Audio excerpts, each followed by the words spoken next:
Hello friend, welcome to my channel Ratna kitchen food cooking. কেমন আছো তোমরা? আশা করি ভালো আছো। আমিও ভালো আছি তোমাদের ভালোবাসাতে। আজকে তোমাদের কাছে আমি একটা ভেন্ডি মশলা রেসিপি নিয়ে চলে এসেছি। সব থেকে সহজ পদ্ধতিতে আমি বানিয়েছি ভেন্ডি মশলা। এটা বানাতে আমার 20 মিনিট লেগেছে, 15 থেকে 20 মিনিট। ভেন্ডিগুলোকে আমি প্রথমে ভালো করে ধুয়ে কেটে নিয়েছি, বড় বড় করে রেখেছি। এবার 2 চামচ আমি দই দিয়ে দিলাম, আর এখানে বাদামের পাউডার দিয়ে দিলাম 2 চামচ মতন। বাদামগুলোকে অল্প ফ্রাই করে নিয়েছিলাম কড়াইয়ে, দিয়ে ঠান্ডা করে মিক্সিতে পাউডার বানিয়ে নিয়েছিলাম। 2 চামচ ব্যবহার করেছি। পরিমাণ মতন লবণ দিয়ে দিলাম, হলুদ পাউডার দিয়ে দেবো, আর কালারের জন্য কাশ্মীরি লাল মির্চ পাউডার দিয়ে দেব, অল্প ধনিয়া পাউডার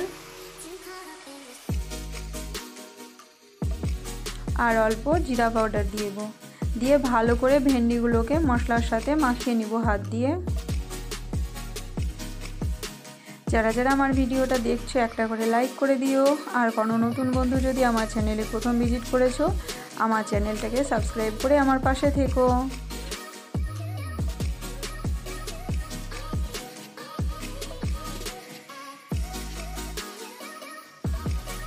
ভেন্ডিগুলোকে ভালো করে মশলার সাথে আমি মাখিয়ে নিয়েছি। এখানে আমি 1 চামচ আদা রসুনের পেস্ট নিয়েছি।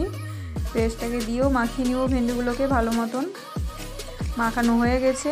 এখানে আমি ননস্টিকের কড়াই নিয়ে নিয়েছি। কড়াইটাকে গরম করতে দিয়েছিলাম। কড়াই আমার গরম হয়ে গেছে। আমি সরষের তেল দিচ্ছি, রান্নাটা সরষের তেলেই করব।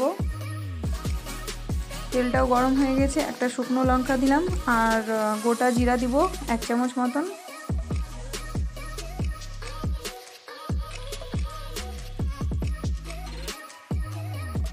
আমি 3টে পেঁয়াজ কেটে রেখেছিলাম ছোট ছোট করে, পেঁয়াজগুলোকে দিয়ে দিব।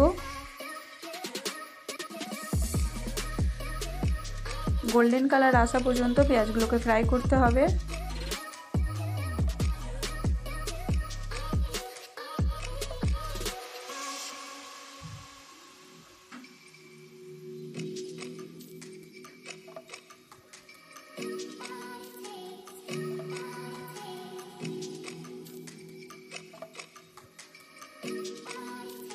পেঁয়াজগুলোকে আমার ফ্রাই করা হয়ে গেছে। এবার ভেন্ডিগুলোকে দিয়ে দিব।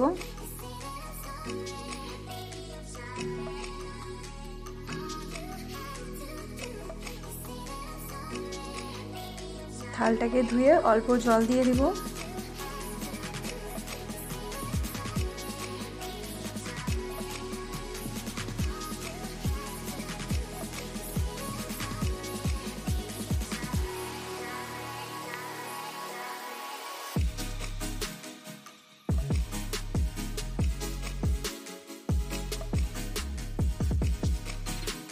ভালো করে নেড়ে দিতে হবে। পেঁয়াজগুলোর সাথে ভেন্ডিগুলো ভালো করে নেড়ে নিয়েছি, আর একটু জল আমি ব্যবহার করেছিলাম। এবার আমি গ্যাসের ফ্লেমটাকে লোতে রেখে ঢাকা দিয়ে রান্না করে নেব যতক্ষণ না ভেন্ডিগুলো ভালো মতন সেদ্ধ হয়ে যাচ্ছে।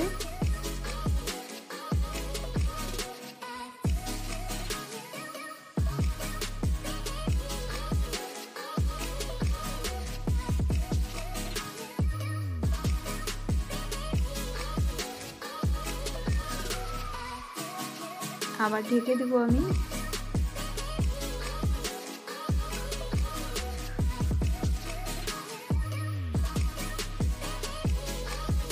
আজকে রান্নাটা আমার প্রায় কমপ্লিট হয়ে গেছে। ভেন্ডিগুলো ভালো মতন সেদ্ধ হয়ে গেছে। আর এবার লাস্টে আমি কস্তুরি মেথি দিয়ে দিলাম।